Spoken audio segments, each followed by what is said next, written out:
Hey, what's up guys? Shinobi here, and the developer interview with John Yang, a developer from Blizzard working on Reaper of Souls, is now concluded and finished, and I just want to have some of my afterthoughts about the entire thing, how I felt about the interview itself, did I feel like enough questions got answered and such like that.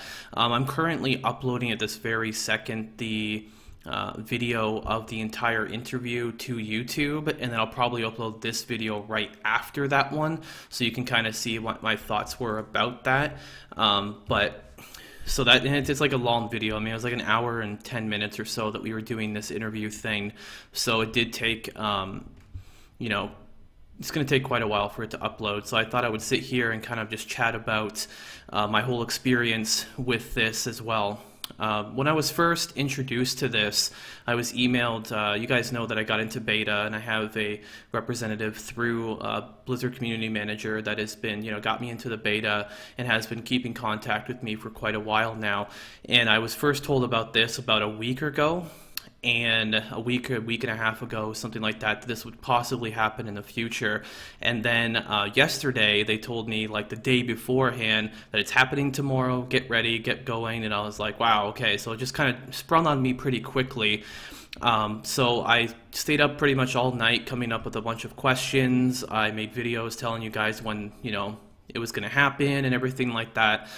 Today, Blizzard, they posted this event on Twitter, they posted it on Reddit, they posted it on their main website, they posted it on like a lot of these places, and so obviously, and then with the videos that I put out and you guys being able to come see the stream, we were able to have almost 1,000 people there today watching the event, and it was a little overwhelming, but at the same time, it was very exciting, and it brought a lot of energy to the stream, which is something that I love. That's why I love when I have more people in the stream. It just makes for a more interesting stream. And so pretty much when it was first starting up, the Reaper of Souls servers were actually down, and so we were just chatting, myself, Sibco, Flux, and obviously the developer. We were just chatting for a little bit while we were getting it going. A lot of people were getting restless in the chat, and the numbers were increasing, and more people were coming in, and people have a lot of their questions that they wanted to get answered and such. And so we brought it up, and I pretty much just interviewed everybody. I introduced everybody, and then we got into it. So we just started playing on Torment 1, just doing like riffs and such, and killing things while we chatted about this stuff. Now, I came up with a big list of questions to ask, 20 or 30 questions that I personally wanted to ask, but I knew we had a short, limited amount of time, and with 962 people in the chat at the time, there's a lot of questions that they wanted to get asked as well too. A lot of them relating to ladders or PvP or the Imperious Wings, which has been a leaked info, which is some things that he particularly shouldn't really be talking about. If that's the case, it's more responsible for like PR or something like that to talk about. He specialized in Barbarian, Demon Hunter, Legendaries, things like that. So I tried to gear my questions more around the stuff that he could actually answer instead of stuff that he couldn't. But I did ask questions that he couldn't answer, really, because I felt like it was my obligation to at least see if we could get some kind of hint or tidbit of information towards these things. I talked about the Whirlwind Barb nerfs, his thoughts on that, and it was very interesting to hear his thoughts on that. If you haven't seen this video, by the way, links in the description, annotation as well. So I was interested about that. He said that the Demon Hunter is what I thought. He's the one that designed the Demon Hunter, and I talked about how like Elemental Arrow and Multi-Shot are not good on higher difficulties. What are they doing about that? And pretty much he said that we want you to use other skills on higher difficulties. So, not ideal. I would love to be able to use any skills that I want to on any difficulty, but it was great to at least hear that from him, which is something I pretty much figured out on my own. I talked about companions, how they've been overpowered. He says they're working on them. I talked about if they're going to be increasing the amount of gold you get on Reaper of Souls, and he had a lot of things to say about that. He feels like it's a very easy adjustment, so if they feel like by the time launch comes around that it needs to be adjusted, then they will adjust it. But right now they do agree that it's a little on the lacking side, so that's great to hear that back. I talked about with the Mystic, where you have like things like on your gear, if you find a piece of gear, you go, wow, this gives me a damage increase or a toughness increase or something. When you're re-rolling stats on the Mystic, it would be cool to be able to see if that gives you a damage increase or a toughness increase or whatever, depending on which stats you're trying to re-roll. And he thought that was actually a really good idea, and he thought they might even actually use it in there. So that'd be really cool if that was something that was put out, and make it a lot easier to know which are definite upgrades and such. I talked about legendaries and asked them about legendaries with some of them don't have special properties, and that every legendary that drops should feel legendary. And he totally agrees, and they're working on that. But as far as he says, they have plans for new legendaries coming out in the future. But for now, this is kind of what we got. But in the future, they plan on doing that, especially if they see like people are lacking on Torment 6 difficulty. They want to. He's going to want them to, be able to have stronger items to do that. And I definitely talked about two-handers, how two-handers seem to only be viable on the Demon Hunter, and things like the Barbarian, they don't have a quiver in their offhand like a Demon Hunter does. What are they doing about that? And he says they're going to be fine-tuning one-hand damage and also things like that. I also showed them a couple bugs that were in the game that they said they're going to be working on and such. I talked about a cool idea that I had about elemental trees, because I actually brought up the discussion about elemental specs and how people nowadays are going to be focusing more towards effective DPS with the increased elemental damage on certain items. And I said, is that what you're trying to shoot people towards, staying away from focusing on things like crit chance, attack speed, and crit damage, but going for more the effective DPS? And he said in some ways yes, but he wants like all these kinds of specs to be more viable. And I brought up a cool idea on maybe having like elemental trees. Like in Diablo 2 we had talent trees, maybe having elemental trees so you could spec into like more lightning stuff or more whatever. And he said it's a cool idea, but it's something that wouldn't come out for a long time if they did end up doing something like that.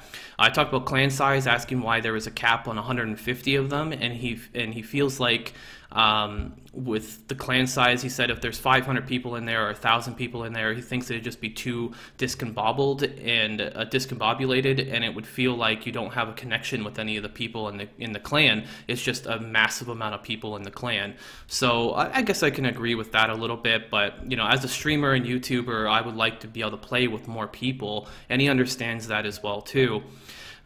He said that one question that a lot of people asked on Twitch was about like Loot 2.0, when's that's going to be coming out, and I tried to find out when that was going to be coming out exactly, and all he said was before Reaper of Souls, which is what we pretty much knew already, like the Loot 2.0.1, seeing of like when that's going to come out and such, instead of just doing that on the PTR. So some of these things, he's not really geared towards answering because, he specializes in a certain part on the development team. So it's understandable, and I want people to understand that he can't answer every single question, So I talked about like dual wield with Demon Hunter, if it's something that's going to be viable, and he even like admitted that dual wielding is not as good as using a two-hander right now for a Demon Hunter, and that's something that they're working towards.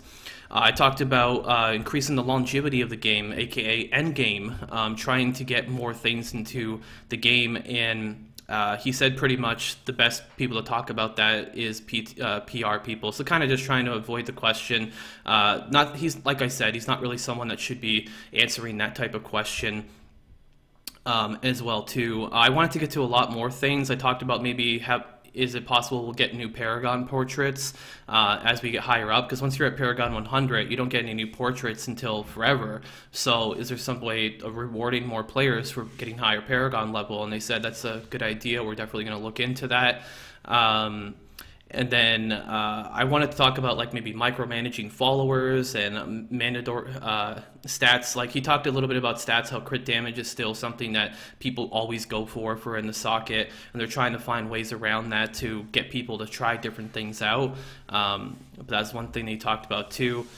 I couldn't really get into a lot of things. I talked about crafting and why it's not as good right now, and he said that their overall goal is that crafted items will be just as good as legendary items that you find, which right now is not the case. So I think they're working on that too.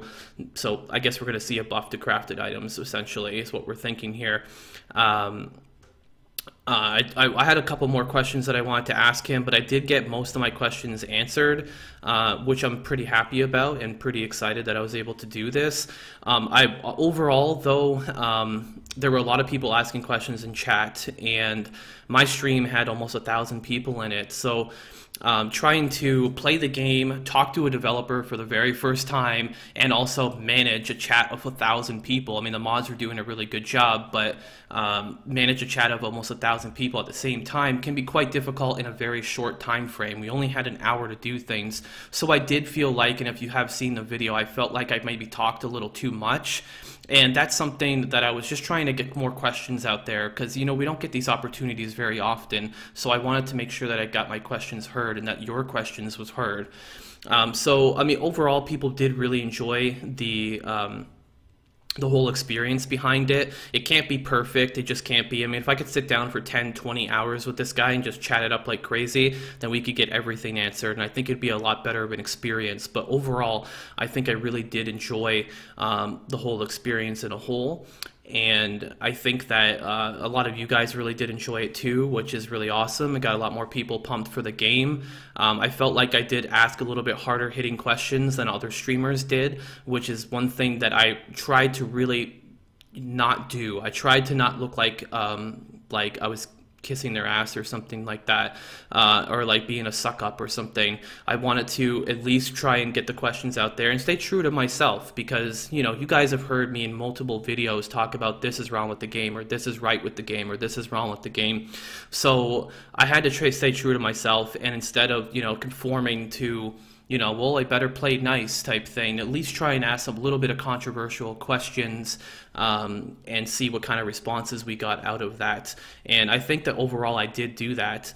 As to the other two people that were in the call with myself, I felt like with having 4 people in there, it was really just kind of crammed in there, and everyone was kind of fighting to try and get their questions heard, because in such a short amount of time, it's very difficult to do that. And I feel like I did upset some of the viewers, because I was talking too much and asking too many questions. And I do want to apologize to the other 2 guys that were there, to Sibco and to Flux. I do apologize for, you know, maybe not giving you guys as much time as we could to answer these questions, but you have to understand that I had almost 1,000 people in my chat. I had a lot of people asking questions. I had a lot of questions myself. I've been playing Diablo 3 for almost 2 years now. I've been playing Diablo for a long time.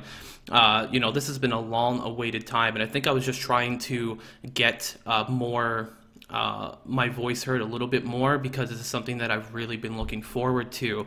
But at the same time, that's not an excuse, and I think that you know, I could have performed a little bit better, and in the future, if I end up getting to do something like this again, then maybe, you know, I would be able to perform a little bit better. And obviously, I'm not perfect. You know, I'm not, you know, some god of broadcasting or something like that.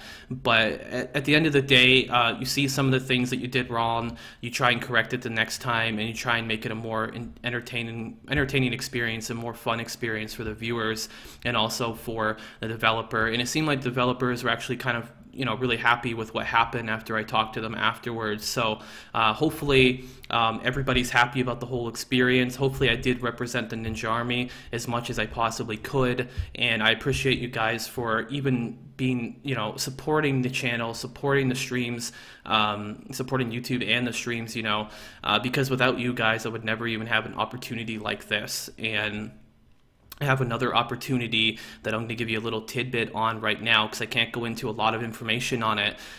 If you made it to the end of this video, then you got the bonus little bonus stuff here. I have been invited to the Reaper of Souls launch party in LA. I will be flying there on March 24th. I will be there for the event. I don't know how long I'll be there for, and I have a pretty big role when it comes to the Reaper of Souls event, and I can't share that with you just yet, but I will when I can. So I'll make a whole video about that in the future. But thanks guys once again for your support for all of this stuff. This has been just a wild experience, and you know, just being able to do this itself is just a very honorable thing. I'm very gracious for everything that I've been given this month, and you know, all of your guys' support and everything. So okay, I'm gonna stop rambling, guys, and I'm gonna head out of here. But in closing, I thought that it went really well, but there's things that I could have done better, and for that I do apologize. But at the same time, I did the best that I could,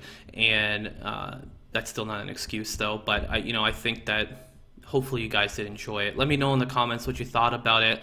But yeah, anyways, thanks guys again. I'll see you guys in the next video, and I'll keep you updated on everything.